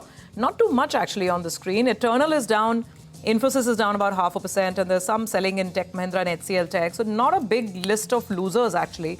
Incremental gains coming in for most stocks on the Nifty as we start off. Nigel. Well, a few stocks that are calling for attention. PSP Projects, that one, in fact, was down, I think, close to 17% in pre-open. That's pulled back a little bit. I'm not sure what's the news flow out there, whether or not the street is anticipating some kind of large trade, because that's down close to 12%. So that's one stock on the radar. The other one is PNB Housing Finance. That con call just got, finished, and the commentary seems to be reassuring a little bit. So that stock has opened up with a gain of close to 1%. Remember, the stock is in the F&O band, so you'll require some positive news. Then the shorts could get trapped on the short side. Otherwise, in fact, they've been riding on the gains post that resignation coming in at the top. Stock was down more than 15% on Friday. Sarda Energy, I think that's gapped up. You have SKS Power that's come into their fold. Now, more than a metal company, it's actually a power company because SKS Power has started contributing big time. And that's why their EBITDA number has scaled up. The street likes it. The float as well will be a little bit limited because the promoter entity has close to around 73% or thereabouts. And then you have a lot of, few institutions as well, that institutional holdings around 6%. So float is relatively lower and the numbers look good as the SKS Power acquisition is working out well for them. Jaiswal Nico, that's the other one that's opened up on large volumes. That's up close to around 3%. The reason is that ARC selling has now been absorbed. Close to around 5 crore shares were pending, and that got sold out going by the BSE disclosure. So now the entire 25% has got sold in the month of July. We're back to fundamentals, and delivery from here on will be important. But I think Federal Bank, that's the one that's reacting on the downside. It was down, I think, 3% in the open. Now, in fact, it's cut its losses a little bit. Yeah. No, absolutely. And, it's 70 points now? About 0.25% on the Nifty. 24,640 is where we are coming at in terms of the start. So now it's like kind of sort of in line with what the GIFT Nifty was indicating earlier on. But there are lots of individual movers which we will continue to pick out for you as we go along. But let's sort of also continue having this conversation on markets. Shreyas Devalkar is head of equity at Axis Mutual Fund. Is with us. Shreyas, good to have you with us here. Good morning. The broader market, Shreyas, I mean, take the NSE 500 group of stocks, for example, has been flat for a year now. Yeah. Right? A lot of dispersion within, but at a broad level has been done nothing for a year. What's your sense? Has there been enough time correction or not really? And although the problem is even as that has happened, earnings expectations have continued to move lower. So where do we stand, Shreyas? At the late stages of this decline, sideways price action, or something more here? Yeah, sure. Good observation that you are making on the 1 year underperformance of broader market. And more important is, since you're highlighting NSE 500, it is earlier it was only about a large cap, but it is, if you look at the headline indices of mid and small, even there you are seeing that consolidation. This consolidation, if you go into further details, then the way I look at it is the success rate. So how many in the flattish market, actually the market from peak is maybe 4-5% down or 5-6% down. In this market, how many stocks are positive? Absolutely positive, because of the end of the day, equity is about the positive returns. And then if you notice that, then you will notice that in the large caps, broadly 30-35% stocks are positive. In mid and small also, that ratio is somewhere around 35%. So what in other words, what is also highlight is it's not only about headline level market consolidation. It is also about few stocks are delivering positive returns, and that success rate is around 35% odd. And most of the stocks are giving a negative returns on a one-year basis. This consolidation was warranted, no doubt on that, especially because of the higher valuation. One may always go back to earning decline or decline in the earning growth expectation, obviously not an earning decline per se, but that expectation cut was about to happen because when there is a sharp rally, generally the expectation run very high. When the multiples are at 50, 60, 70, 80 P, then in that situation, the room for error is very less. And generally the expectation of growth, it turns out to be very high, upwards of mid-teen and plus. Now, this kind of growth in an overall global scenario, it's not very easy. And when all the experts are predicting GDP growth rate, which is around 6.5, when everyone is predicting the growth rate of the global growth rate also lower, in that situation, it becomes very difficult for companies to outgrow the nominal GDP growth. And that's where, since the returns are converging to nominal GDP growth. So on a one-year basis, they are lower than nominal GDP growth, definitely. But on 2-year, 3-year basis, as the returns start converging to nominal GDP growth, I think that is when I would call out that yes, now the consolidation is behind us. Yeah, absolutely. And we need to see that growth start to pick up, so it starts showing up in corporate earnings as well. Shreyas, great to have you on. So tell us, across your portfolios, I mean, when you talk about the growth play, I mean, obviously some funds are going to be more value oriented, some will be, based more on a momentum philosophy. But if you talk about pure alpha and pure growth, then which are the segments, the sectors or the themes where you still have clear visibility over the next year, year and a half? So if we go by even these result seasons, though it is not over yet, it's maybe 30-40% over by now. In mid and small cap, it is not over yet, definitely. Broadly, the trends which were on for some time, they continue. I have not seen much difference in the trend across the sectors. Now, since you talk about the momentum where it is expected to continue, you just take the trends in the broader segments like electronic manufacturing services, where the trend has been good. And in the recent result season, the few companies which came out with the result, it tend to continue. On the capital goods side, one observation was the deviation was especially that earlier capital goods growth was broad-based. Now it looks like that is more concentrated in power T&D, and it doesn't look that broad-based, especially on the margin front, because the sector also has seen a lot of margin expansion in last 2 to 3 years.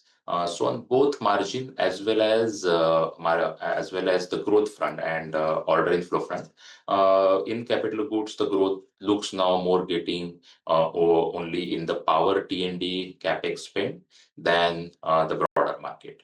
The other part of the growth thematically has been in the travel tourism space.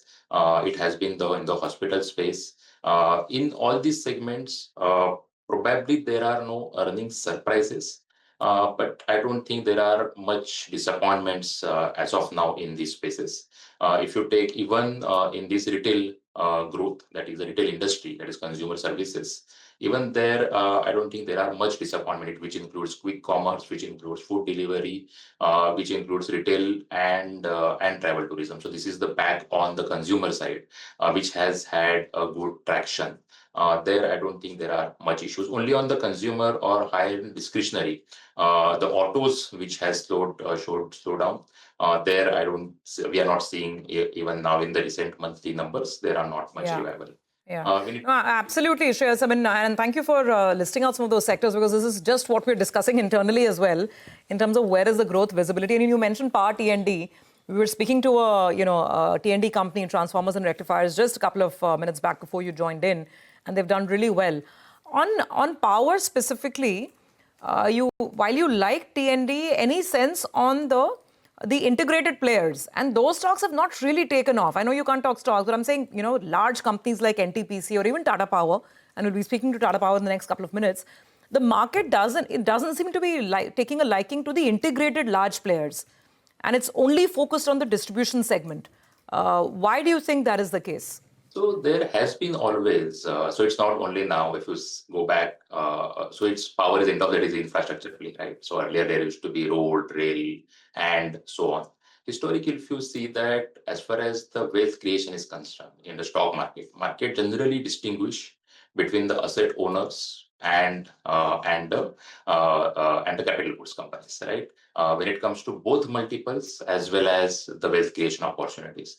There are reasons for it because end of the day asset owners are balance sheet heavy and so on, and that's where their growth rate you cannot just extrapolate compared to the balance sheet growth, and it comes with the cost of obviously equity dilution or the debt creation. So in that sense, market has always distinguished between the two. So whether it is earlier eras, it used to be rally in the companies which are asset owner in the road space or in metro space.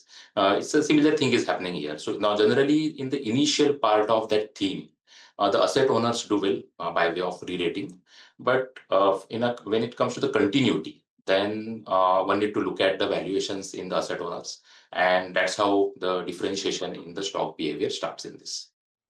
Okay, all right. Shreya's final question before we let you go. IT, the Nifty IT index actually has been a relative underperformer. But I was looking at two data points as put forth by HDFC Securities. One is the valuation discount to the NASDAQ is at around 20%. During COVID, it bottomed out at around 30%.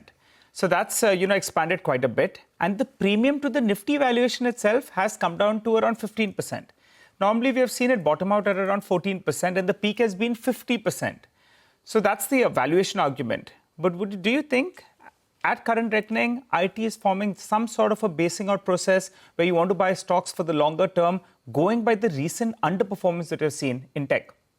Sure. Actually, on your valuation argument, I would also add one more metric of valuation, which is a DCF-based valuation. Mm-hmm. To do a DCF-based valuation, then also not many sectors you will get a limited downside. So IT on the DCF-based valuation also, if one try to do with the current expectation growth rate of mid-teen to not mid-teen, it's a mid-single digit to high single digit. Broadly, this kind of valuations look good on that front as well. But now in IT, the trouble is on the indecision at the client end. And with that trouble, this indecision is getting too much extended. What we have observed in the recent result season also, though some companies are reporting, a deal flow in this quarter, but net deal flow for the industry is not as good. So there are gross deal flows. So where someone is losing, someone is gaining. So what is happening here is there is a consolidation, winter consolidation, which is playing out because there is no net deal flow addition for the industry. In this context of this winter consolidation, the real trouble is there are 2-3 sets of companies now in the market. So one company is, so without naming, some set of IT companies, what they are doing is they are trying to use their margin or balance sheet for some deals, while some companies choose not to, and they are focusing on free cash flow to PAT, which is the traditional metric. And with this differentiation in the strategy, you are seeing the rotation in the same deals going from one to other. In this situation, market generally reads through this. So there are companies you will find lesser growth, but then your free cash flow profile is very, very intact. While there are companies which are seeing good growth, but then those metrics are not intact. So all in all, since their overall deal flow is not that great, until the time that situation comes back, it's very difficult to be positive on that. Definitely, valuation is a good argument to have, and on that front, as I concur with you that even on 2-3 metric of valuation, the sector looks very attractive. Okay, all right. Take that point. Shreya's good conversation. Thank you very much for joining in and sharing that perspective with us this morning. Appreciate it. So that's the view coming in from Axis Mutual Fund. Quick check on the market. And it's looking fairly steady, actually, 100 points higher on Nifty, so not too bad. UPL, I don't know if you guys highlighted, right? I mean, it opened lower, sharply lower, hit about $670. And then it has bounced significantly. Actually, on the day now, which is from Friday's close, it's up 6.5%. So that's turning out to be, at least in terms of larger mid caps, one of the big movers which is coming through. I mean, I think we've been highlighting some of the others, of course.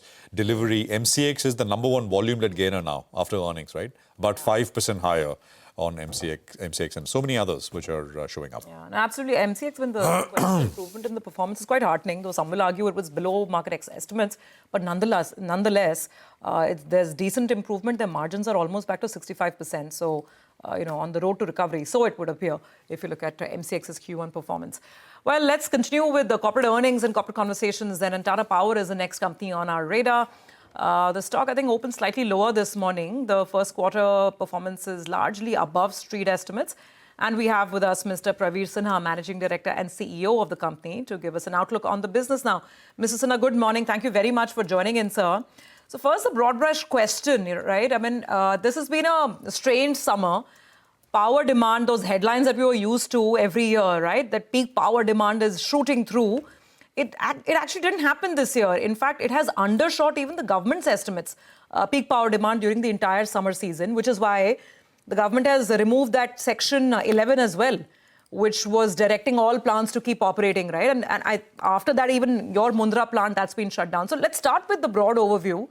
The fact that this has been a weak summer, could that weigh on the performance in the coming quarters as well? And what is your plan with respect to Mundra now that the Section 11 has been removed and the plant is in shutdown mode? Good morning. Thank you for having me on your show.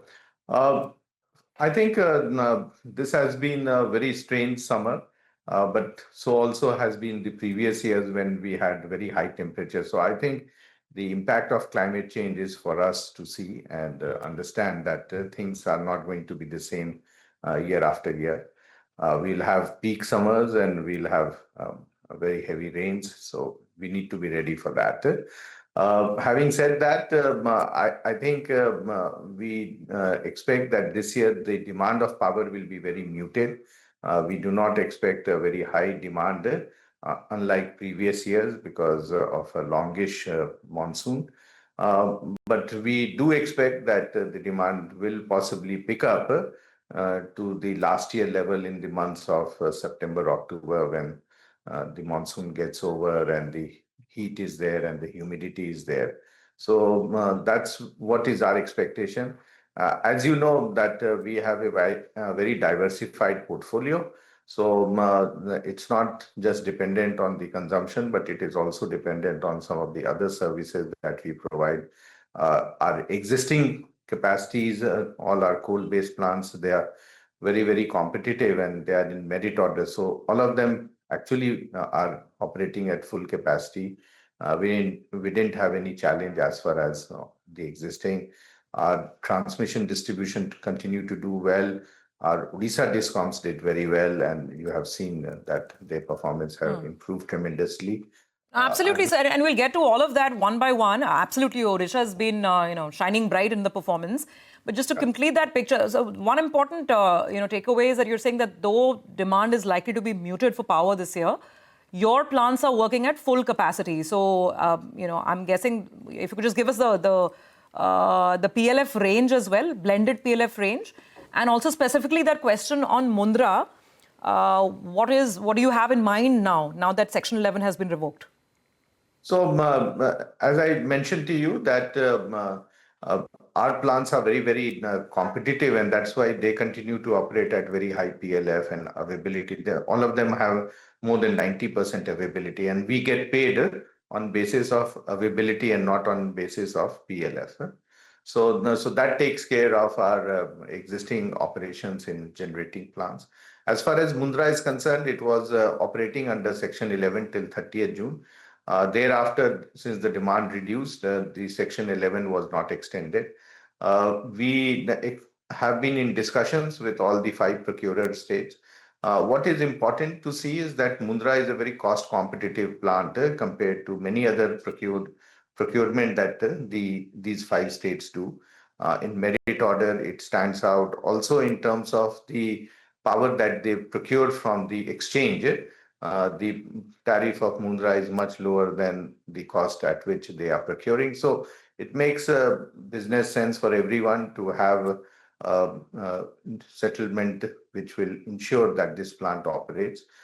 We are in very, very advanced stage with all the 5 states, and we do expect that within the month of August, we'll be in a position to close most of the issues with the states and ensure that it becomes a win-win for everyone, because if the plant operates, it gives very competitive tariff to the procurers, and to us, we are able to operate the plant in a much more financially sustainable manner. Okay, all right, Mr. Sinha, good morning.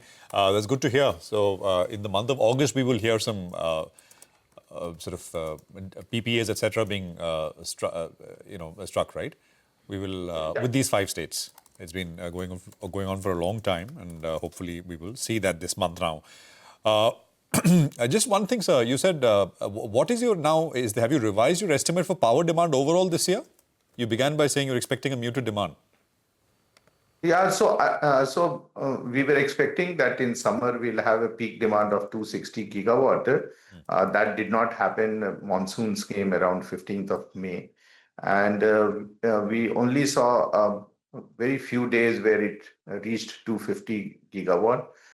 And since then, it has been mostly in 220 to 230 range. We do expect September, October, the demand to increase because once the monsoon is over, the humidity kicks in, and that leads to increase in air conditioning demand. But definitely not to the level of 260 that we were maybe in the range of more like 240 to 250 range. So that's what we expect. But I think many of our plants which are operating at very, very cost-reflective tariff, they will be in a position to operate at full capacity. Okay. Just very quickly, Mr. Sinha, what is your renewable energy capacity at the end of the first quarter? And could you give us a guidance for F5 for the full year? So we have about 5,600 megawatt, and we expect to add another 1,600 megawatt in this financial year. So as you are aware, we normally do our own projects as well as we do third-party projects. Most of the third-party projects will get over in this quarter. And thereafter, all the capacity adds will majorly be for our own utility scale projects. Okay. So now coming to the DISCOM business, I mean, given the success that you've had with Odisha and losses are coming down substantially over there, what's the progress with UP? I think you've already shown some interest there, but what stage are we at in terms of bids? So UP, the bids are expected, that these things go through various approvals, including the regulatory approval. And I think UP Power Corporation has been in discussions with the regulator to finalize that. We do expect that within August, the bid documents should come out. It has gone through a huge amount of consultative process between various stakeholders, and we should be in a position to bid in those projects. Okay. So finally, before we let you go, I mean, I just wanted to get your view as a large market participant on a big regulatory change that we're seeing in the whole power chain, right? I'm talking about market coupling becoming a formal reality, and no single exchange is now going to have dominance on the way the power trading market is playing out in the country. From a Tata Power perspective, and a lot of it for you, it's all long-term PPAs, but I'm just trying to understand if there's anything that you do sell onto the exchange, and just in a more general sense, what does market coupling mean for spot prices, the day-ahead prices, and general, even the term-ahead market for that matter, in terms of power rates, if anything? So basically what we see is that there are 3 players in the power trading. Of course, there is just one who is the biggest amongst all of them and does nearly 90% of the trading. What is also to be seen is that overall, not even 10% of our power is through the exchange. And to that extent, I think there is a necessity to make it more deeper. we, as a country, we should have at least 20-25% of our power being channeled through the exchanges. I think if the market coupling takes place and everyone works very closely with each other in a collaborative manner, there is an opportunity to extend the trading of power that takes place and make it more deeper. I think all these are steps towards making the power markets more cost reflective and more reflective in terms of the demand supply.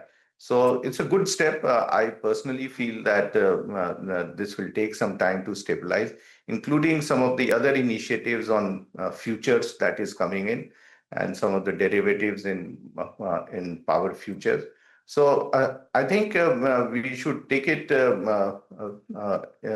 more positively than getting too apprehensive about these type of changes. Okay, and very quickly, sir, are you looking at buying out the partners in research and power ventures? Well, we keep on discussing many opportunities, and that, of course, is also true for the resurgent. So these are always under discussion, but we can't say anything unless it gets firmed up.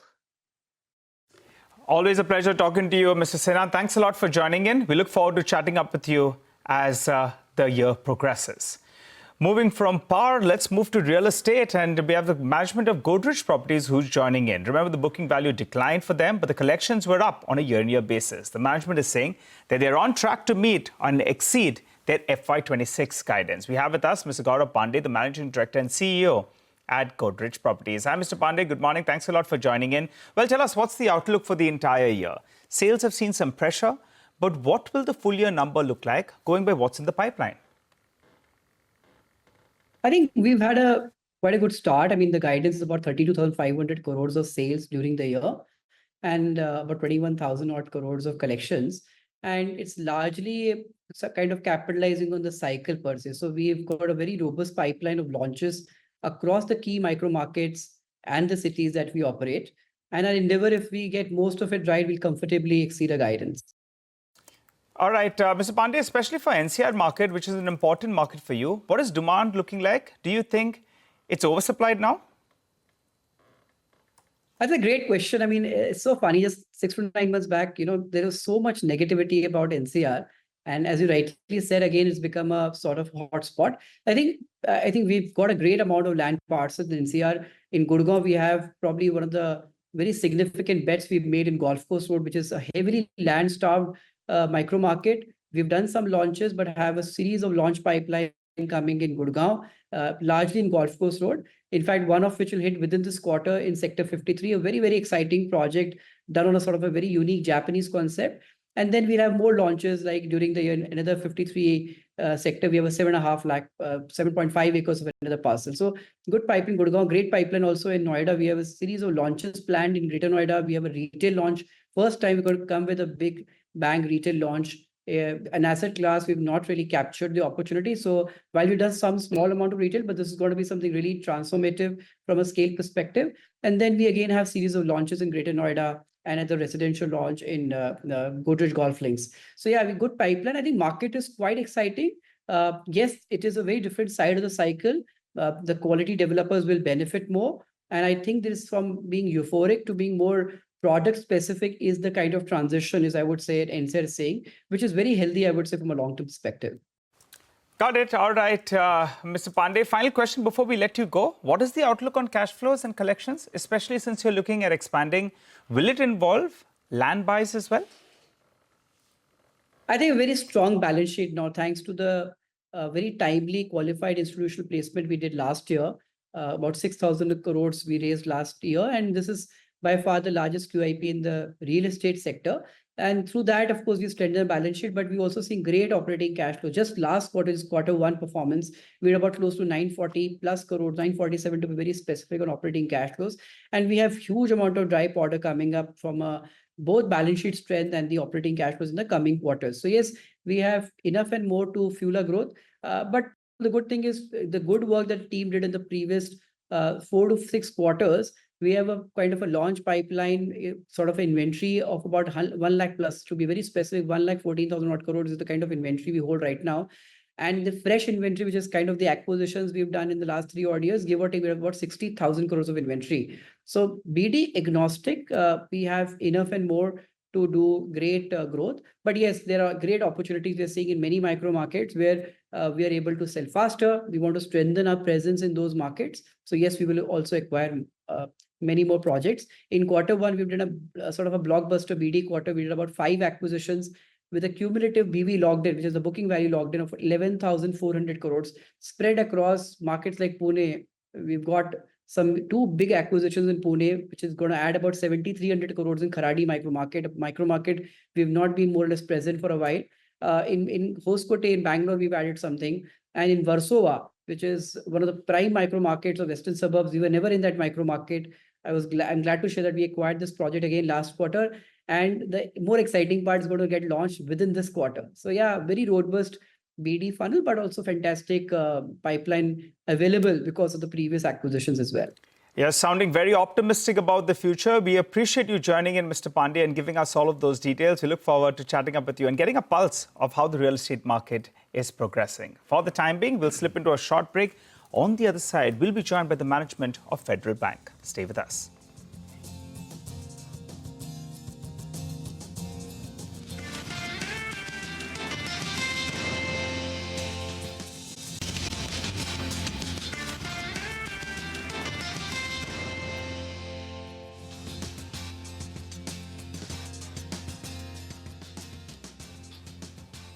Welcome back. Federal Bank is the next company that, as promised, we are going to be speaking with. So they reported a weak quarter with stress visible in asset quality. Credit costs are higher. We'll be speaking with Mr. Venkateshwaran, Executive Director and Chief Financial Officer at Federal Bank. Sir, good morning. Great to have you with us here. Appreciate your time. Prashant this side. So let's just start with asset quality first, sir. So gross slippages have risen to about 1.1%. Net slippage at about 0.84%. Both are higher. So if you look at Q1 of 25, these numbers were 0.8 and 0.4. So 0.8 has become 1.1 and net slippage has gone up from 0.4 to about 0.85 odd percent or so. Could you just detail this out for us? I believe this is stress in the agri MFI segment. Yeah, good morning, Prashant. Thank you for having me. Yeah, just before I get to answer your question, I would like to highlight the fact that this has been a very strong operational performance Q1. And typically Q1 is soft for banks, and even our own performance year on year, it's a very strong, operationally strong performance. QOQ, our operating profit went up by 6%. And all the metrics, whether it's the NIM, fee income, other income, has been very strong. To your question on the slippage, yeah, the large part of this has contributed by the MFI agri slippage, which caused this increase in credit cost and the increase in slippages. If you look at rest of the book, the asset quality is stable. There is no, cause for concern, even on a seasonality basis, Q1 over Q1. We don't see much stress. For CV, we are seeing a little bit, which is not something which worries us much. But the MFI agri is something which has caused this credit cost. What is the size of the agri MFI book, sir? It's about which part? It's about 4,000 crore, Prashant. So as a percentage of the book, it's very small. Okay. And why did this go up? I mean, any specific reason, any particular geography? Well, see, we do operate in about 20 states. It's diversified, but a couple of geographies where there was, especially in South, where some states had some government intervention, and that did cause this blip. Having said that, I do want to highlight that we have seen the slippages coming down over the last 2 months. From May is when it has peaked. So the slippage numbers for MFI agri in June, July, both have shown a downward trend, which gives us belief and confidence that the worst is behind us on this. And gross and net slippage number, if you can give us, overall, where will it stand for the full year? in terms of at least a guidance, yes. Yeah, guidance in terms of credit cost, Prashant, we had earlier guided. I'm still sticking to around the same 55 bips level as credit cost for the full year.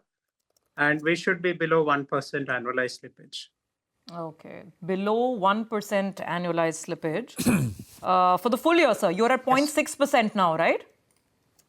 It's 0.8, right? 1.11 is the annualized slippage. Against that, I'm saying it will come below 1. Come below 1. Okay, so annualized gross slippage will come below 1. Got that point. Let's talk margins as well, because I mean that's a factor playing out across the whole sector. There is some pressure on NIMs. For you, I think net interest margins are just about 2.94%. Yeah. Now, what's the prognosis? And we have the policy this week itself. Who knows if we get another rate cut or not? Yeah. But how much more pressure before it gets better when the CRR cushion kicks in the second half of the year? See, if you look at our NIM trajectory in Q1, in fact, our NIM drop has probably been the lowest amongst banks, taking into account the fact that our repo gets repriced at T+1. So a large part of the impact of the repo is already reflected in this NIMs. Having said that, we still have the June rate cut full quarter impact, which will come. 2/3 of it will come in Q2.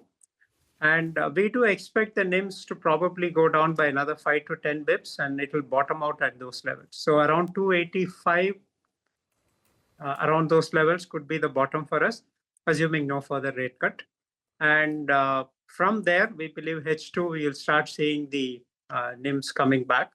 And the second part of that is it's not just the asset side story. What I want to highlight is the fact that we have the best CASA ratio year on year and CASA movement amongst all the private sector banks.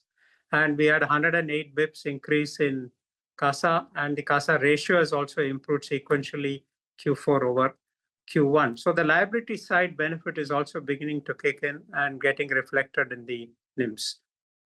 All right, sir. Hi, good morning. Good to see you, Ben. I missed the loan growth number. What kind of a number are you gunning for this year? I recall in the past you were saying that you'll outgrow the industry. So do you hold on to that view? If you could give us a percentage band. And the other part I wanted to focus on is the ROA. Has the ROA bottomed out? Yeah. See, the ROA for the quarter was 1.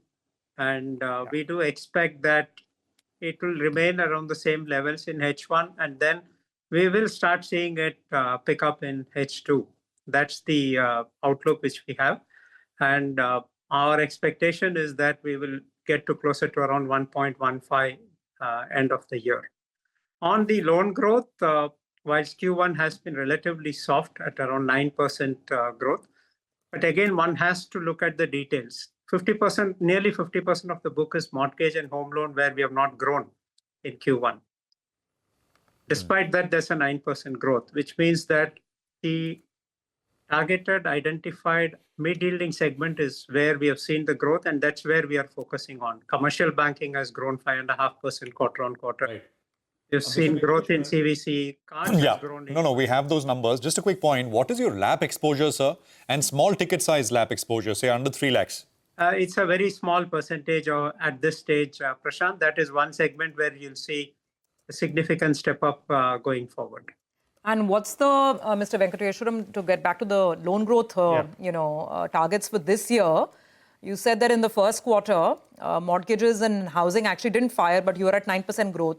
What's the outlook for the rest of the year, and which segments do you think will drive it? These mid-market segments or the mid-yield segments that you're talking about? It will largely be driven by the mid-yield segments, which I mentioned. And gold loan, again, the June circular which came, we have seen only 1 month impact of the growth in Q1. You'll see a full benefit of the gold loan growth coming back strongly rest of the year. All the mid-yielding segments, but in corporate also, they will see the mid-corporate growth coming back, and that's the area of focus, and not the top end of corporates. So based on the loan mix change, we do expect the growth to be around 1.2x of nominal GDP.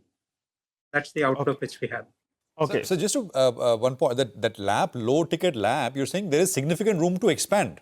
It'll go up significantly, you're saying? See, the base is so small, so as a percentage, Prashant, it will look higher. But okay. No, I'm just, across companies we speak to, that is one feedback is that is where a lot of stress is. People borrowing small in that segment, right, and then putting it to use wherever. That is developing as a stress point. So that's why I wanted to check. Yeah, there is a difference. There's a micro LAP and then the LAP, loan against property retail. There is a set, market where, again, it's all about the credit underwriting. And so we are confident that, there is room for us to grow in that. Quickly, sir, going by what you're saying, the loan growth should be 12.5% ballpark. Going by nominal GDP should be around ballpark 10%, hopefully. Before we let you go, I think gold loan as a percentage of a mix is around 12-13%, right? Correct, yeah. Where do you see that number headed? We can pencil in upwards of 25% growth on that. On the gold portfolio. So ideally, as a percentage of a mix, say in the next 3 years or so, it should contribute a far larger chunk as a percentage of your loan book mix. Ideally, where would you like that number to stabilize at? Over the 3-year period, see, the book also will grow. So, say around 15% is where we are looking at. Okay, so 15% of the book should be gold loans over the next 3-year period. And growth for this year, hopefully 12%, if not better. Got that point, sir. Thank you very much for joining in and got to get that perspective. That's Federal Bank saying that these asset quality issues, the credit, the rise in the credit cost, all of that should bottom out basically in the second quarter. Stocks down about 1.5% right now, but the market, by the way, has been really volatile. 100 points up, and then we gave up the 100 points, and now there's a bounce coming in. Really, really choppy morning. Good time to bring in Mitesh. Mitesh, it's been all over the place. What's the advice? Index trades, stocks, what to do now? I think the one index I'm keeping a very close watch upon is the Bank Nifty. Now 55,600 is an important pivot, and we're just hovering around that. So in case we start breaking below today's low, then I think the Bank Nifty could take a slight dip, and that could in turn pull the Nifty down. And the next support areas come closer to about 54,750, 800. So keep a watch on that. I think if it breaks today's low, people can possibly look at taking some negative positions on the Bank Nifty, which is buying put or doing a put spread or something like that. And that's how I think the index will shape in the next 1-2 days. On the stock side, I have one buy and one sell. On the selling side, I have sell on Crompton with a stop at about 325.5, and look for a target of around 315. And Delivery, I think, looks like a good buy. Keep a stop below levels of 442. Look for targets of 470. And Delivery has delivered. Thanks, Mitesh, for that. More later. Hero MotoCorp is what we want to focus on. Stocks up 2.5%. Let's bring in Sud to talk about this one. Sud, take it away.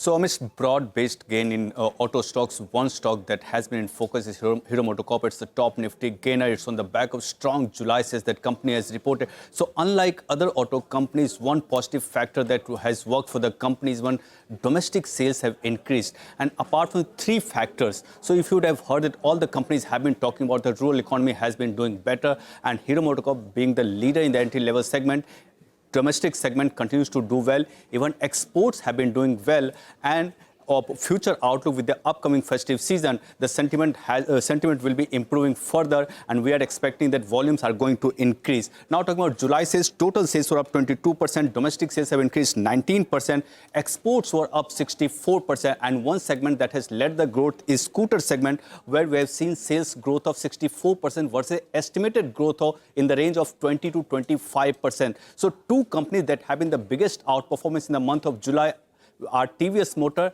and second one is Hero MotoCorp. That's the reason you are seeing a big gain. All right, so thanks very much for that. So Hero in focus there. We take a break. Manisha on the other side, commodities in focus.